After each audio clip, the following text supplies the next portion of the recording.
दिन सही मार्गदर्शनसँग सुरु गरौँ। नमस्कार आदरणीय दाजुहरू, गुरुहरू, दाइ दिदी, भाइ बहिनी तथा मेरा प्यारा साथीहरू। म निष्कर्ष श्रेष्ठ कक्षा 4 खबाट आज हुन गइरहेको यस कार्यक्रम सञ्चालकको रूपमा उपस्थित छु। र अब म ढिला नगरिकन म मेरी प्यारी साथी समृद्धि गिरीलाई आफ्नो गीत प्रस्तुत गर्न बहन गर्नेछु। धन्यवाद।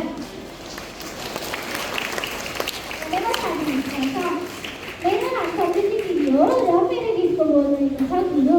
म कृपया मेरो गीत ध्यान दिएर सुनिदिनु होला।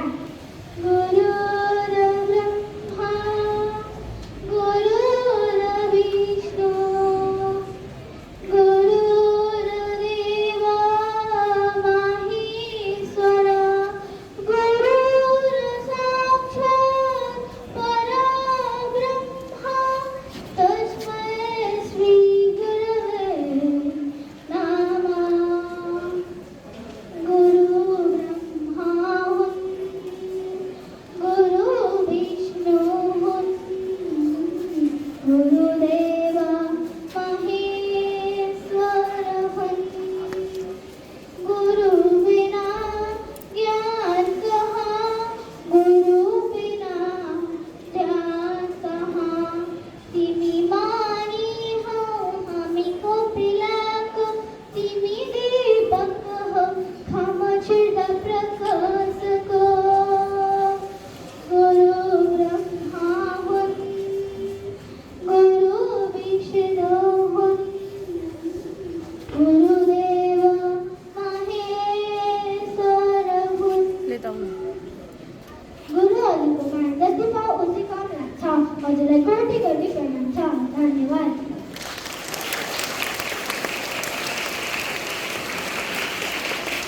धन्यवाद मेरो साथी समृद्धि। र अब म मेरो अर्को साथी आर्यन गुरुङलाई आफ्नो निबन्ध प्रस्तुत गर्न बहन गरेको छु।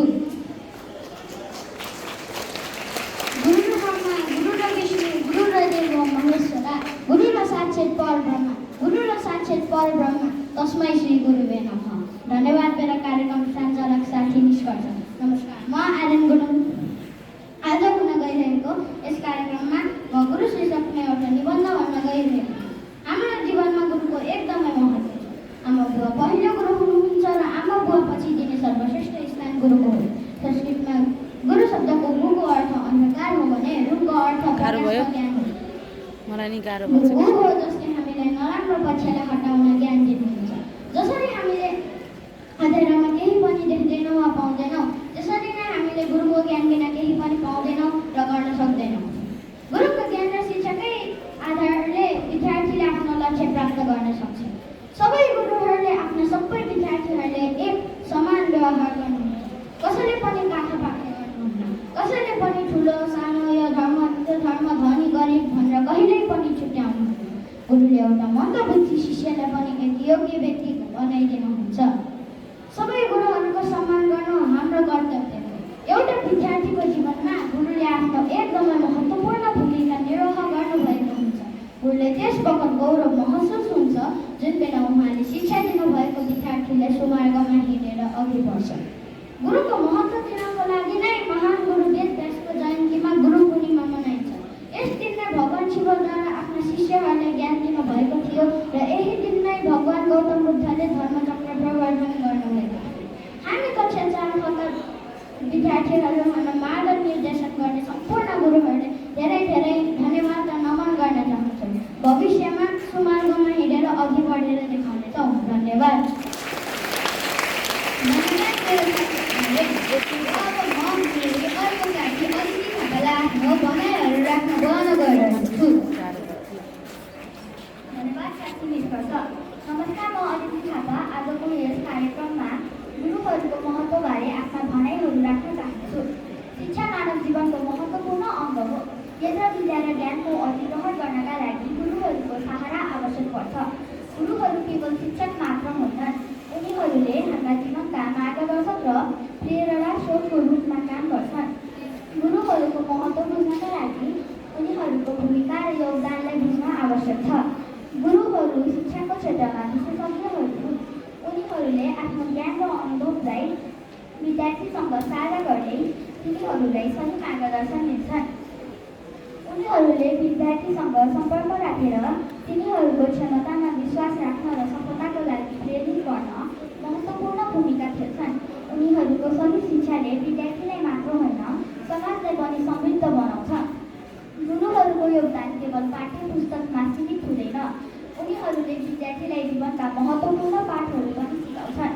अनुशासन, इमानदारी, मेहनत र समर्पण जस्ता गुणहरूलाई जीवनमा अपनाउन प्रेरित गर्छन्। जब उनीहरू प्रेरित गर्छन् तब तिनीहरू आफ्ना सपना पुरा गर्नमा दृढ र प्रतिबद्ध बनाउँछन्। यही कारणले गुरुहरूको साँचो शिक्षाले विद्यार्थीलाई महान सफलता प्राप्त गर्न आधार गरेको छ। यसरी गुरुहरूको महत्त्व अनमोल छ। उनीहरूको शिक्षाले विद्यार्थीको जीवनलाई उज्यालो बनाउँछ र भविष्यमा सफलता प्राप्त गर्नका लागि मार्ग खोल्छ। यसैले गुरुहरूको भूमिका हामीले उच्च सम्मान र कदरका साथ लिनुपर्छ। धन्यवाद।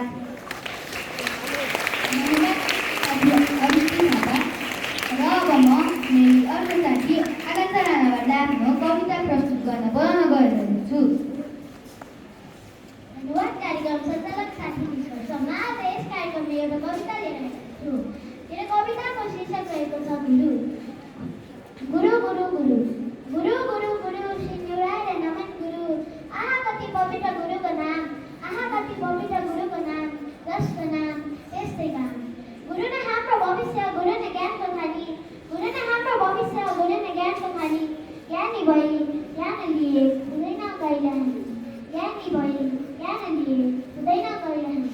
गुरुले दिएको ज्ञान लिनु छ, गुरुले दिएको ज्ञान लिनु छ, असल भई सिकाएर छुनु छ, असल भई सिकाएर छुनु छ।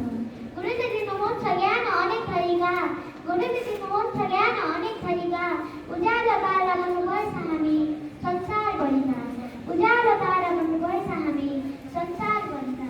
गुरुलाई गरौँ कहिले पनि उच्च सम्मान, गुरुलाई गरौँ कहिले पनि उच्च सम्मान। भुलेर पनि नगरौँ उहाँको अपमान, भुलेर पनि नगरौँ उहाँको अपमान। आमा बुबा गुरु र म, आमा बुबा गुरु र म मिलेर अघि बढ्ने, आमा बुबा गुरु र म मिलेर अघि बढ्ने। राम्रो भई ज्ञानी भई धेरै धेरै पढ्ने। धन्यवाद।